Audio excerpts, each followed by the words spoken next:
12वें दिन का युद्ध समाप्त होने पर पांडव सेना अत्यंत उत्साहित थी। वे अर्जुन के पराक्रम की प्रशंसा करते हुए हर्ष के साथ अपने शिविर की ओर लौटे। दूसरी ओर कौरव पक्ष के योद्धा निराश और लज्जित थे। वे चिंतित मन से धीरे धीरे अपने अपने शिविरों में लौट गए। अगली सुबह होते ही दुर्योधन क्रोध से भरा हुआ आचार्य द्रोण के शिविर में पहुंचा। उसने आचार्य को प्रणाम तो किया, लेकिन वहां उपस्थित सैनिकों की परवाह किए बिना वो क्रोध में भरकर उनसे शिकायत करने लगा।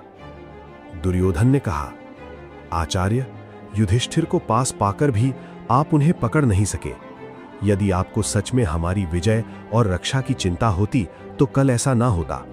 यदि आप युधिष्ठिर को जीवित पकड़ने का दृढ़ निश्चय कर लेते तो कोई भी आपकी इच्छा को पूरा होने से नहीं रोक सकता था। आपने जो वचन मुझे दिया था वो अब तक पूरा नहीं हुआ। आप जैसे महात्माओं के कार्य भी बड़े विचित्र होते हैं। दुर्योधन के इन कठोर शब्दों को सुनकर आचार्य द्रोण को गहरी पीड़ा हुई। फिर भी उन्होंने स्वयं को संयमित रखते हुए शांत स्वर में उत्तर दिया, दुर्योधन, मैं अपनी पूरी शक्ति से तुम्हारे पक्ष के लिए ही युद्ध कर रहा हूं। क्षत्रिय होकर इस प्रकार की अनुचित विचार करना तुम्हें शोभा नहीं देता। मैंने पहले ही स्पष्ट कर दिया था कि जब तक अर्जुन युधिष्ठिर के पास रहेगा तब तक उन्हें पकड़ना संभव नहीं है। इसलिए आवश्यक है कि किसी प्रकार अर्जुन को युधिष्ठिर से दूर ले जाया जाए, तभी तुम्हारा उद्देश्य सफल हो सकता है। फिर भी जहां तक संभव होगा मैं प्रयास करता रहूंगा। यद्यपि द्रोणाचार्य को दुर्योधन के व्यवहार पर बहुत क्रोध आया, फिर भी उन्होंने धैर्य और संयम बनाए रखा। 13वें दिन का युद्ध आरंभ होते ही संशप्तक त्रिगर्त देश के योद्धा फिर से अर्जुन को ललकारने लगे। अर्जुन ने उनकी चुनौती स्वीकार की और उनसे युद्ध करते हुए दक्षिण दिशा की ओर निकल गया। वहां पहुंचकर अर्जुन और संशप्तकों के बीच भयंकर युद्ध छिड़ गया। इधर अर्जुन के दूर चले जाने का अवसर देखकर आचार्य द्रोण ने कौरव सेना को चक्रव्यूह में सजाया और युधिष्ठिर पर आक्रमण कर दिया। युधिष्ठिर की रक्षा के लिए भीम, सात्यकी, चेतिकान, धृष्टद्युम्न, कुंतीभोज, उत्तमौजा, विराट और कैकेयी जैसे अनेक महान योद्धा डटकर लड़े। उन्होंने पूरी शक्ति लगाकर द्रोणाचार्य के प्रचंड आक्रमण को रोकने का प्रयास किया, लेकिन द्रोण का वेग इतना तीव्र था कि वे उसे रोक नहीं सके। ये देखकर सभी पांडव पक्ष के महारथी चिंता में पड़ गए। उसी समय सुभद्रा पुत्र अभिमन्यु वहां उपस्थित था। वो अभी बहुत युवा था, फिर भी उसकी वीरता और युद्ध कौशल के कारण उसकी ख्याति दूर दूर तक फैल चुकी थी। लोग उसे श्री कृष्ण और अर्जुन के समान पराक्रमी मानते थे। युधिष्ठिर ने अभिमन्यु को बुलाकर कहा, बेटा, आचार्य द्रोण हमें बहुत कठिनाई में डाल रहे हैं। यदि हम आज हार गए तो अर्जुन हमें धिक्कारेगा। द्रोण द्वारा रचित इस चक्रव्यूह को तोड़ने की क्षमता हमारे किसी भी योद्धा में नहीं है। केवल तुम ही इसे भेद सकते हो। क्या तुम इस व्यूह को तोड़कर हमारी सहायता करोगे? ये सुनकर अभिमन्यु ने विनम्रता से उत्तर दिया, महाराज, मुझे चक्रव्यूह में प्रवेश करना तो आता है, लेकिन उसके भीतर से बाहर निकलने की पूरी विधि मुझे ज्ञात नहीं है। यदि भीतर कोई संकट आ गया तो बाहर निकलना मेरे लिए कठिन हो सकता है। तब युधिष्ठिर ने उसे आश्वासन देते हुए कहा, बेटा, तुम बस व्यूह को भेद कर भीतर प्रवेश कर लो। हम सब तुम्हारे पीछे पीछे उसी मार्ग से अंदर आएंगे और हर कदम पर तुम्हारी सहायता करेंगे। युधिष्ठिर के इन शब्दों को सुनकर अभिमन्यु युद्ध के लिए तैयार हो गया। युधिष्ठिर की बात का समर्थन करते हुए भीमसेन ने दृढ़ स्वर में कहा, अभिमन्यु, मैं तुम्हारे ठीक पीछे पीछे चलूंगा। धृष्टद्युम्न, सात्यकी और अन्य वीर भी अपनी अपनी सेनाओं के साथ तुम्हारा अनुसरण करेंगे। तुम बस चक्रव्यूह को भेद दो, उसके बाद हम सब मिलकर कौरव सेना को परास्त कर देंगे। ये सुनकर बालक अभिमन्यु के मन में अपने मामा श्री कृष्ण और पिता अर्जुन की वीरता का स्मरण जाग उठा। वो उत्साह से भरकर बोला, आज मैं अपने पराक्रम से मामा श्री कृष्ण और पिताजी को अवश्य प्रसन्न करूंगा। युधिष्ठिर ने उसे आशीर्वाद देते हुए कहा, तुम सदा बलवान रहो और महान यश प्राप्त करो। इसके बाद अभिमन्यु ने अपने सारथी से कहा, सुमित्र, देखो वहां आचार्य द्रोण के रथ की ध्वजा दिखाई दे रही है। उसी दिशा में रथ बढ़ाओ, शीघ्र चलो। सारथी ने रथ को आगे बढ़ाया, लेकिन अभिमन्यु को उसकी गति धीमी लगी। वो बार बार उत्साहित होकर कहने लगा, और तेज चलाओ, और तेज। तब सारथी ने विनम्रता से कहा, कुमार, महाराज युधिष्ठिर ने आप पर बहुत बड़ी जिम्मेदारी सौंपी है। मेरा विचार है कि आपको थोड़ा और सोच विचार कर लेना चाहिए। द्रोणाचार्य महान अस्त्र विद्या के आचार्य और अत्यंत पराक्रमी योद्धा हैं। आप अभी बहुत युवा हैं, इसलिए सावधानी आवश्यक है। ये सुनकर अभिमन्यु मुस्कुराया और आत्मविश्वास से बोला, सुमित्र, ये मत भूलो कि मेरे मामा श्री कृष्ण हैं और मेरे पिता महान धनुर्धर अर्जुन हैं। भय और संदेह मेरे पास नहीं आ सकते। शत्रु पक्ष के वीरों की शक्ति मेरी शक्ति के सामने कुछ भी नहीं है। तुम निश्चिंत होकर रथ को पूरी गति से द्रोणाचार्य की सेना की ओर ले चलो। अभिमन्यु के आदेश का पालन करते हुए सारथी ने रथ को तेज गति से कौरव सेना की ओर बढ़ा दिया। 3 वर्ष के सुंदर और अत्यंत वेगवान घोड़े उस सुनहरे रथ को तेजी से खींचते हुए कौरव सेना की ओर दौड़ पड़े। अभिमन्यु के इस तीव्र आगमन से कौरव सेना में हलचल मच गई। सैनिक घबराकर कहने लगे, देखो, अभिमन्यु आ रहा है, और उसके पीछे पीछे पांडव वीर भी चले आ रहे हैं। अभिमन्यु के रथ पर कणिकार वृक्ष की ध्वजा लहरा रही थी। उसे इतनी तीव्र गति से अपनी ओर आते देखकर कौरव सेना के हृदय कांप उठे। वे मन ही मन सोचने लगे कि ये बालक वीरता में अर्जुन से भी बढ़कर प्रतीत होता है। आज तो केवल भगवान ही हमारी रक्षा कर सकते हैं। अभिमन्यु का रथ गरजता हुआ आगे बढ़ रहा था, मानो कोई सिंह शावक हाथियों के झुंड पर टूट पड़ा हो। उसके आक्रमण से कौरव सेना, जो समुद्र के समान विशाल थी, क्षण भर के लिए विचलित हो उठी। आचार्य द्रोण के देखते देखते उनका रचा हुआ चक्र भी टूट गया और अभिमन्यु उसके भीतर प्रवेश कर गया। इसके बाद एक एक करके कौरव योद्धा अभिमन्यु से भिड़ने लगे, लेकिन उसके प्रचंड पराक्रम के सामने टिक नहीं सके। वे उसी प्रकार नष्ट होते गए जैसे अग्नि में गिरकर पतंगे जल जाते हैं। जो भी उसके सामने आया उसके बाणों का शिकार बन गया। युद्ध भूमि में हर और शस्त्र बिखर गए। धनुष, बाण, ढाल, तलवार, गदा, भाले और अनेक अस्त्र शस्त्र। चारों ओर घायल और गिरे हुए योद्धाओं के कारण भूमि का स्वरूप ही बदल गया। अभिमन्यु के इस भयानक पराक्रम को देखकर दुर्योधन क्रोध से भर उठा। वो स्वयं युद्ध के लिए आगे बढ़ा और अभिमन्यु से भिड़ गया। जब आचार्य द्रोण को यह समाचार मिला कि दुर्योधन अभिमन्यु से युद्ध कर रहा है, तो उन्होंने तुरंत कई योद्धाओं को उसकी सहायता के लिए भेज दिया ताकि उसकी रक्षा की जा सके। कुछ समय तक दोनों के बीच भयंकर युद्ध होता रहा। तभी द्रोण द्वारा भेजी गई सहायता सेना वहां पहुंच गई और कठिन प्रयास के बाद दुर्योधन को अभिमन्यु के प्रहारों से बचाकर अलग किया गया। ये देखकर अभिमन्यु को बहुत खेद हुआ कि उसका शिकार हाथ से निकल गया। इसके बाद अभिमन्यु दुर्योधन की सहायता के लिए आए योद्धाओं पर टूट पड़ा। उसने उन्हें बुरी तरह पराजित कर दिया। वे किसी तरह अपने प्राण बचाकर वहां से भाग निकले। कौरव सेना ने जब अभिमन्यु का ये भयंकर पराक्रम देखा तो वे युद्ध के नियम और लज्जा तक भूल गए। अनेक योद्धा एक साथ उस अकेले बालक पर टूट पड़े। फिर भी स्थिति ये थी कि जैसे समुद्र की लहरें बार बार किनारे से टकराकर बिखर जाती हैं, वैसे ही वे सभी वीर हर बार अभिमन्यु से टकराकर पराजित हो जाते थे। उनके बीच अभिमन्यु चट्टान की तरह अडिग खड़ा रहा।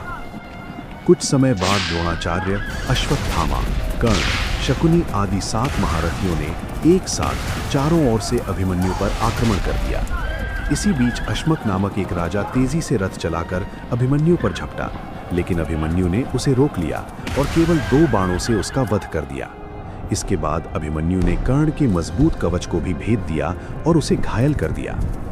अनेक अन्य योद्धा भी उसके प्रहारों से घायल होकर पीछे हटने को विवश हुए और कई तो युद्ध भूमि में ही मारे गए। मद्र देश के राजा शल्य भी गंभीर रूप से घायल होकर अपने रथ में ही मूर्छित हो गए। ये देखकर उनका छोटा भाई क्रोध से भरकर अभिमन्यु पर टूट पड़ा, लेकिन अभिमन्यु ने उसका रथ नष्ट कर दिया और उसे भी युद्ध भूमि में मार गिराया। अभिमन्यु अपनी युद्ध कला का अद्भुत प्रदर्शन कर रहा था। अपने मामा श्री कृष्ण और पिता अर्जुन से सीखी हुई अस्त्र विद्या का उपयोग करके वो शत्रु सेना को लगातार पराजित कर रहा था। उसकी वीरता और रणकुशलता देखकर आचार्य द्रोण भी क्षण भर के लिए प्रसन्न हो उठे और उनकी आंखें आश्चर्य से खिल उठीं। उन्होंने कृपाचार्य से कहा, अभिमन्यु का सामना करने वाला कोई भी योद्धा दिखाई नहीं देता। जब दुर्योधन ने द्रोणाचार्य को इस प्रकार अभिमन्यु की प्रशंसा सुना तो वह क्रोध से भर गया। उसने कहा, आचार्य को जो अर्जुन से स्नेह है उसी कारण वे उसके पुत्र की अनुचित प्रशंसा कर रहे हैं। यदि वे चाहें तो इस बालक को रोकना उनके लिए कठिन नहीं है, लेकिन वे इसे मारना ही नहीं चाहते। वास्तव में दुर्योधन स्वयं अधर्म के मार्ग पर चलकर इस विनाशकारी युद्ध को ले आया था।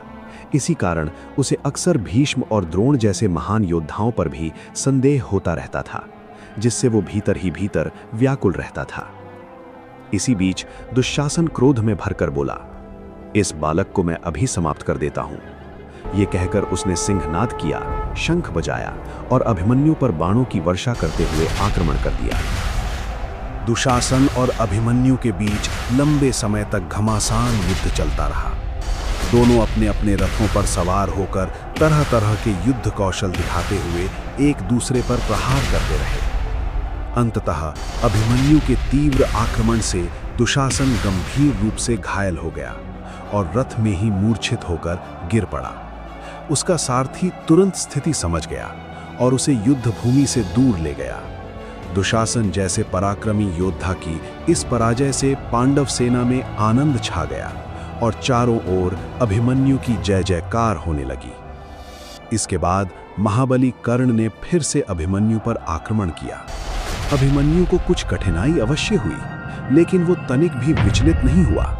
उसने सटीक निशाना साधकर ऐसा बाण चलाया कि कर्ण का धनुष टूटकर गिर पड़ा। ये देखकर कर्ण का भाई क्रोध से भर उठा और अभिमन्यु पर टूट पड़ा, लेकिन अगले ही क्षण अभिमन्यु के बाणों ने उसका सिर धड़ से अलग कर दिया। इसके बाद अभिमन्यु ने कर्ण को भी जोरदार आघात पहुंचाया और उसे उसकी सेना सहित युद्ध भूमि से पीछे हटने पर विवश कर दिया। कर्ण की स्थिति को देखकर कौरव सेना में फिर से भगदड़ मच गई। सैनिक डर कर इधर उधर भागने लगे। द्रोणाचार्य ने उन्हें बार बार डटे रहने के लिए प्रेरित किया, लेकिन कोई भी अभिमन्यु के सामने ठहरने का साहस नहीं जुटा पाया। जो थोड़ा भी आगे बढ़ने का प्रयास करता, अभिमन्यु उसे उसी प्रकार नष्ट कर देता जैसे अग्नि सूखे वन को भस्म कर देती है। इधर योजना के अनुसार पांडव सेना अभिमन्यु के पीछे पीछे चक्रव्यूह में प्रवेश करने लगी, लेकिन तभी सिंधु देश के पराक्रमी राजा जयद्रथ, जो धृतराष्ट्र का दामाद था, अपनी सेना के साथ आगे बढ़ा और उसने पांडव सेना का मार्ग रोक लिया। जयद्रथ के साहसपूर्ण कदम से कौरव सेना में नया उत्साह भर गया। कौरव पक्ष के सभी योद्धा उसी स्थान पर एकत्र होने लगे जहां जयद्रथ पांडवों को रोककर खड़ा था। उसके रथ पर चांदी का शूकर ध्वज लहरा रहा था, जिसे देखकर कौरव सेना का मनोबल और बढ़ गया।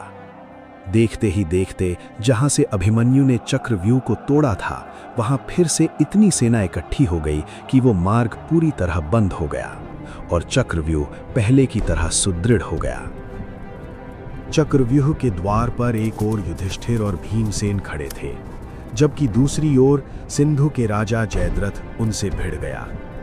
युद्ध आरंभ होते ही युधिष्ठिर ने एक भाला फेंका, जिससे जयद्रथ का धनुष टूटकर गिर पड़ा, लेकिन उसने तुरंत दूसरा धनुष उठा लिया और पल भर में ही युधिष्ठिर पर 10 बाण चला दिए।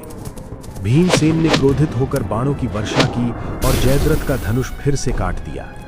साथ ही उसके रथ की ध्वजा और छत्र को भी नष्ट कर दिया। फिर भी जयद्रथ तनिक भी नहीं घबराया। उसने फिर एक नया धनुष उठाया और बाण चलाकर भीमसेन का धनुष काट डाला। देखते ही देखते भीमसेन के रथ के घोड़े भी मारे गए। मजबूर होकर भीमसेन को रथ छोड़कर सात्यकी के रथ पर चढ़ना पड़ा। जयद्रथ ने बड़ी चतुराई और साहस के साथ उस स्थान को, जहां से चक्रव्यूह टूटा था, फिर से मजबूत कर दिया। परिणाम ये हुआ कि पांडव सेना बाहर ही रह गई और अभिमन्यु व्यूह के भीतर अकेला पड़ गया। अकेला होने पर भी अभिमन्यु ने अपना पराक्रम नहीं छोड़ा। उसने व्यूह के भीतर ही कौरवों की विशाल सेना को तहस नहस करना शुरू कर दिया। जो भी उसके सामने आता वो उसके प्रहार से बच नहीं पाता था। उधर दुर्योधन का पुत्र लक्ष्मण भी युद्ध भूमि में उपस्थित था। वो अभी युवा था, लेकिन उसके भीतर अद्भुत साहस और वीरता थी। जब कौरव सेना अभिमन्यु के प्रहारों से पीछे हटने लगी, तब लक्ष्मण निर्भय होकर अकेला ही अभिमन्यु से भिड़ गया। उसकी वीरता देखकर भागते हुए कौरव सैनिकों का मनोबल फिर बढ़ गया और वे लौटकर उसके साथ युद्ध करने लगे। सभी योद्धाओं ने मिलकर अभिमन्यु पर बाणों की वर्षा की, लेकिन उसका उस पर कोई विशेष प्रभाव नहीं पड़ा। वो अडिग बना रहा। लक्ष्मण भी पूरी वीरता से युद्ध करता रहा। अंत में अभिमन्यु ने उस पर एक शक्तिशाली भाला फेंका। वो भाला तेजी से जाकर लक्ष्मण को लगा और वो तत्काल युद्ध भूमि में गिर पड़ा। दुर्योधन के पुत्र की मृत्यु से कौरव सेना में हाहाकार मच गया। क्रोध से भरे दुर्योधन ने चिल्लाकर कहा, इस अभिमन्यु का अभी अंत करो। इसके बाद द्रोणाचार्य, अश्वत्थामा, कृपाचार्य, कृतवर्मा और अन्य महारथियों ने मिलकर अभिमन्यु को चारों ओर से घेर लिया। अब युद्ध और भी भयंकर रूप लेने वाला था। द्रोणाचार्य ने कर्ण के पास जाकर कहा, इस बालक का कवच आसानी से नहीं भेदा जा सकता। तुम ठीक निशाना लगाकर इसके रथ के घोड़ों की लगाम काट दो और पीछे से इस पर आक्रमण करो। कर्ण ने द्रोण की बात मान ली। उसने पीछे की ओर से बाण चलाए, जिससे अभिमन्यु का धनुष टूट गया। उसके रथ के घोड़े और सारथी भी मारे गए। इस प्रकार अभिमन्यु रथहीन और निशस्त्र हो गया। लेकिन इतनी विपत्ति के बाद भी वह वीर बालक विचलित नहीं हुआ। उसने ढाल और तलवार उठाई और पूरी वीरता के साथ युद्ध के लिए खड़ा हो गया। उस समय वो मानो शौर्य और क्षत्रिय धर्म का सजीव रूप लग रहा था। उसने तलवार इतनी तीव्र गति से चलाई कि देखने वाले आश्चर्यचकित रह गए। जो भी उसके पास आता वह उसके प्रहार से बच नहीं पाता। उसकी फुर्ती देखकर ऐसा लगता था जैसे वो धरती पर नहीं बल्कि आकाश में युद्ध कर रहा हो। इसी बीच द्रोणाचार्य ने उसकी तलवार काट दी और कर्ण ने बाणों की वर्षा करके उसकी ढाल भी तोड़ डाली। अब अभिमन्यु ने तुरंत अपने टूटे हुए रथ का पहिया उठा लिया और उसे घुमाते हुए युद्ध करने लगा। उस समय उसका रूप अत्यंत अद्भुत लग रहा था, मानो स्वयं भगवान विष्णु सुदर्शन चक्र धारण किए खड़े हों। युद्ध की धूल से उसका शरीर और भी तेजस्वी दिखाई दे रहा था। अभिमन्यु इस अवस्था में भी भयंकर युद्ध कर रहा था। ये देखकर कौरव सेना ने एक साथ उस पर आक्रमण कर दिया। अनेक प्रहारों के कारण उसके हाथ का पहिया भी टूट गया। तभी दुशासन का पुत्र गदा लेकर उस पर टूट पड़ा। अभिमन्यु ने भी पहिया छोड़कर गदा उठा ली और दोनों के बीच भीषण युद्ध शुरू हो गया। वे एक दूसरे पर जोरदार गदा प्रहार करने लगे। अंततः दोनों ही घायल होकर भूमि पर गिर पड़े। कुछ क्षण बाद दोनों उठने का प्रयास करने लगे, लेकिन दुशासन का पुत्र पहले उठ खड़ा हुआ। अभिमन्यु अभी पूरी तरह संभल भी नहीं पाया था कि उसने उसके सिर पर जोरदार गदा प्रहार कर दिया। अभिमन्यु पहले से ही अनेक योद्धाओं से अकेले लड़ते हुए घायल और थका हुआ था। इस अंतिम प्रहार को वो सह नहीं सका और वीर गति को प्राप्त हो गया। इस प्रकार अद्वितीय पराक्रम दिखाने वाला वह वीर बालक अधर्मपूर्ण युद्ध का शिकार बनकर रणभूमि में सदा के लिए अमर हो गया। संजय ने धृतराष्ट्र को इस घटना का वर्णन करते हुए कहा, जब सुभद्रा पुत्र अभिमन्यु कौरव सेना में घुसा तो उसकी दशा वैसी हो गई जैसे किसी केले के वन में हाथी घुस जाए। चारों ओर विनाश ही विनाश हो गया। लेकिन इतने वीर और पराक्रमी बालक को अंततः अनेक योद्धाओं ने मिलकर अधर्मपूर्वक मार डाला। उसके बाद आपके बंधु बांधव और साथी उसके मृत शरीर को घेर कर ऐसे आनंद मनाने लगे मानो कोई जंगली शिकारी शिकार मिलने पर खुशी मना रहा हो। ये दृश्य देखकर जो सच्चे वीर थे उनकी आंखों में आंसू आ गए। आकाश में उड़ते पक्षी भी मानो करुण स्वर में चिल्ला रहे थे, ये धर्म नहीं है, ये अधर्म है। अभिमन्यु के वध पर कौरव पक्ष के अधिकांश योद्धा अत्यंत प्रसन्न हुए और वे जोर जोर से सिंहनाद करने लगे। परंतु धृतराष्ट्र का पुत्र युयुत्सु ये देखकर अत्यंत क्रोधित हो उठा। उसने कठोर शब्दों में कहा, तुम लोगों ने बहुत बड़ा अन्याय किया है। ये युद्ध धर्म के विरुद्ध है। तुम्हें तो लज्जा से सिर झुका लेना चाहिए था, लेकिन तुम उल्टा आनंद मना रहे हो। ये एक घोर पाप है और तुमने इसके परिणाम स्वरूप अपने ऊपर बड़ा संकट मोल ले लिया है। फिर भी तुम अज्ञानियों की तरह प्रसन्न हो रहे हो। तुम पर धिक्कार है। ये कहकर धर्मप्रिय युयुत्सु ने अपने हथियार त्याग दिए और युद्ध भूमि से हट गया। उसकी धर्मयुक्त बातें कौरवों को अच्छी नहीं लगी क्योंकि वे उस समय क्रोध और अहंकार में डूबे हुए थे।